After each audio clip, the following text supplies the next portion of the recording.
Hello everyone, as you all know, this is Niharika Tiwari. So guys, we are back with another video related to series of essential of e-commerce and in this part we are going to cover next topic. So इससे पहले वाले part में हमने discuss किया था कि क्या होता है आपका ई-कॉमर्स, क्या है इसका कॉन्सेप्ट, क्या बेनिफिट है, थोड़े बहुत ये भी हमने देख लिए थे. आज हम मूव करें नेक्स्ट टॉपिक के साथ. ठीक है, तो इससे पहले वाले पार्ट्स को नहीं देखा तो चैनल की प्लेलिस्ट में जाकर उसे चेकआउट करेंगे, वीडियो को लाइक शेयर एंड सब्सक्राइब करेंगे. So without any further delay let's start this video.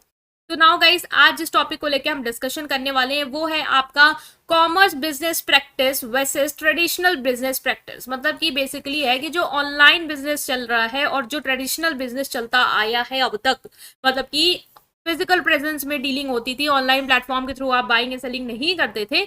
इसमें क्या डिफरेंस है, उस टाइम पे क्या फायदे थे, आज के टाइम पे क्या फायदे हैं, बेसिकली क्या अंतर है दोनों में, वो हमें समझना है. So business operation in commerce practice often associated with e-commerce and business digital business model differ in several key from traditional business practice. पहले जो बिजनेस चलते थे, जो ट्रेडिशनल होते थे, जैसे कि पुराने जमाने के टाइम पे हम कह दें, क्योंकि आपके जमाने के हिसाब से तो इलेक्ट्रॉनिक मीडियम के थ्रू आ गया है, ऑनलाइन आ गया है, बहुत ऐप हो गए हैं. आप जो ब्यूटी प्रोडक्ट लेना है, there are so many app like Nykaa, Purplle, ये सारी चीजें. कपड़े लेने हैं, देन मिंत्रा है, फ्लिपकार्ट है, शॉप्सी है, मीशो है, क्या नहीं है. और अगर आपको फूड भी लेना है, then Zomato, Swiggy and all these are present.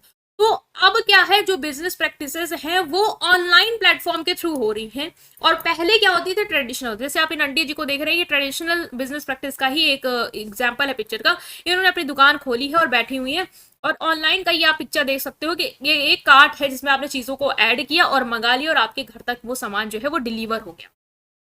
ठीक है, तो इन दोनों में हमें अंतर समझना. देखिए, सबसे पहला तो है लोकेशंस और प्रेजेंस की, कि आपको भी पता है कि अगर आप ऑनलाइन कर रहे हो तो कोई जरूरी नहीं है कि आप फिजिकल स्टोर खोलो. ठीक है, आप ऑनलाइन प्रेजेंस वेबसाइट के थ्रू, मोबाइल ऐप के थ्रू बहुत बड़ी ऑडियंस को, इवन ग्लोबल ऑडियंस को, all over the world global audience को आप डील कर सकते हो. ट्रेडिशनल बिजनेस प्रैक्टिस में अब तक क्या था कि ट्रेडिशनल बिजनेस प्रैक्टिस में जरूरी है कि आपके फिजिकल लोकेशन हो, मतलब रिटेल स्टोर हो या ऑफिस हो, और ताकि जो भी आपके कस्टमर है वो आप तक पहुंच पाए. बेसिकली ऐसे जहां पे लोकल स्टोर है आपका, मान लो मैंने एक दुकान खोल दी, तो उसमें क्या होता था कि सिर्फ आपके आसपास के लोग ही वहां तक आ सकते हैं, उतना ही आप कहीं ना कहीं एक्सपैंड कर सकते हो अपने बिजनेस को. लेकिन ऑनलाइन क्या होता है, ऑनलाइन में आप ग्लोबल मार्केट में डील कर सकते हो. जैसे कि ऑनलाइन ऑर्गेनिक है, तो ऑर्गेनिक में इंडिया में भी लोग मंगाते हैं, उससे फॉरेन में भी मंगाते हैं लोग. तो उसकी क्या है, ग्लोबल रीच है ऑनलाइन प्लेटफॉर्म के थ्रू. नेक्स्ट है आपका कस्टमर रीच. अब कस्टमर रीच आप बताओ किस में ज्यादा होगी. ऑफ कोर्स ऑनलाइन प्लेटफॉर्म के थ्रू आप पोटेंशियल ग्लोबल कस्टमर बेस बना सकते हो. Social media, search engine optimisation, इन सब के थ्रू या ऑनलाइन मार्केटिंग के थ्रू आप ज्यादा से ज्यादा लोगों को, ज्यादा से ज्यादा कस्टमर तक रीच कर सकते हो. ऑनलाइन मार्केटिंग आप देखते हो आजकल कितनी ऑनलाइन मार्केटिंग चलती है, इन्फ्लुएंसर्स को यूज किया जाता है, इंस्टाग्राम, इन सब चीजों में एकदम प्रमोट कर दिया जाता है अपना प्रोडक्ट की, आप आइए, इतना परसेंटेज पे सेल चल रही है ऑनलाइन, अपने प्रोडक्ट को खरीदिए, ये सारी चीजें. तो कस्टमर रीच क्या है, बहुत ज्यादा है आपकी ऑनलाइन में. अगर ट्रेडिशनल देखो ना, तो ट्रेडिशनल मैंने बताया ना, एक शॉप खोली आपने तो जो लोकल और रीजनल कस्टमर बेस होंगे वो आप तक आ पाएंगे और आपके सामान को खरीद पाएंगे. तो आप जहां तक हो उसी सीमा तक हो, और अगर आप चाहते हो कि आप और आगे बढ़ो तो नई नई ब्रांचेस फिर खोलो, फिजिकल लोकेशन और जगह जगह खोलो, और फिर आप नेक्स्ट कस्टमर जो वहां के होंगे उन्हें टैप कर सकते हो. तो कस्टमर रीच आप देख रहे हो बढ़िया है कॉमर्स बिजनेस प्रैक्टिस की. ऑपरेटिंग आवर्स देखो, अब आप ऑनलाइन शॉपिंग करते हो, ठीक है, तो जैसे कि आपको कुछ भी मंगाना है, लाइक आपको मिंत्रा से कुछ भी मंगाना है, तो आपको क्या लगता है कि 12 बजे के बाद वो बंद हो जाता है? आप नहीं बंद होता है, आप 24 घंटे, 24/7, मतलब कि 24 आवर/7, मतलब जब तक आप चाहो तब तक आप सामान खरीद सकते हो, मंगा सकते हो. फ्लेक्सिबिलिटी होती है स्टोर की, जब भी आपको लगे आपको कुछ खरीदना है, आपने तुरंत ऑर्डर प्लेस किया and then it got placed, हो गया, आ गया. ट्रेडिशनल बिजनेस प्रैक्टिस में क्या है, टिपिकली कुछ घंटे तक ही आप दुकान खोलोगे, जिसमें कस्टमर जो है वो जितने घंटे खुली उतने तक टाइम तक आ सकते हैं, उस स्पेसिफिक टाइम पे आ सकते हैं, बस.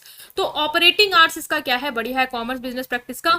ओवरहेड कॉस्ट देखो कि खर्चा किस में ज्यादा आता है, तो e commerce business practice have often lower overhead cost compare to traditional business. Traditional business के कंपेरेटिवली कॉमर्स वाले जो बिजनेस है, दैट इज इलेक्ट्रॉनिक बिजनेस है, ई कॉमर्स बिजनेस है, उनमें जो खर्चा आता है वो कम आता है.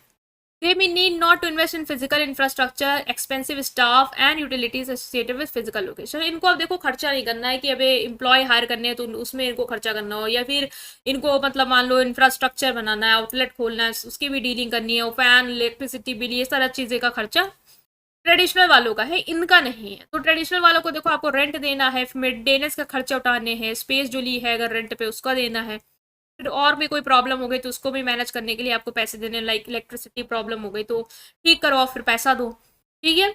तो फिर नेक्स्ट है कि कॉमर्स बिजनेस प्रैक्टिस, और इसमें एक इन्वेंट्री मैनेजमेंट के बेसिस पे डिफरेंस है। इन्वेंट्री क्या होती है? इन्वेंट्री होता है स्टॉक। स्टॉक मतलब जो भी सामान आप बेच रहे हो वो, उसको कैसे मैनेज करते हैं ई कॉमर्स बिजनेस में, वो advance inventory management system employ कर सकते हैं to track stock level in real time, reducing the risk of overstocking and understocking. आजकल क्या होता है ऑनलाइन में एक इन्वेंट्री मैनेजमेंट सिस्टम आता है आईएमएस, वो क्या करता है ट्रैक कर लेता है ऑटोमेटिकली कि किस चीज का स्टॉक आपका खत्म हो रहा है, किस चीज की स्टॉक को आपको मतलब दोबारा से लाना चाहिए, और किस चीज का स्टॉक की जरूरत नहीं है उसको कम करना है। तो वो आपका एक एडवांस्ड एक बढ़िया सिस्टम है जो ई कॉमर्स में वर्क करता है। ट्रेडिशनल बिजनेस प्रैक्टिस तो अब ये मैनुअल इन्वेंट्री मैनेजमेंट मेथड पे लिख रहे हैं कागज में कि हाँ ये चीज है, कम है, ये ज्यादा है, उसके हिसाब से वो सामान को ला रहे हैं, निभा रहे हैं, मैनेज कर रहे हैं।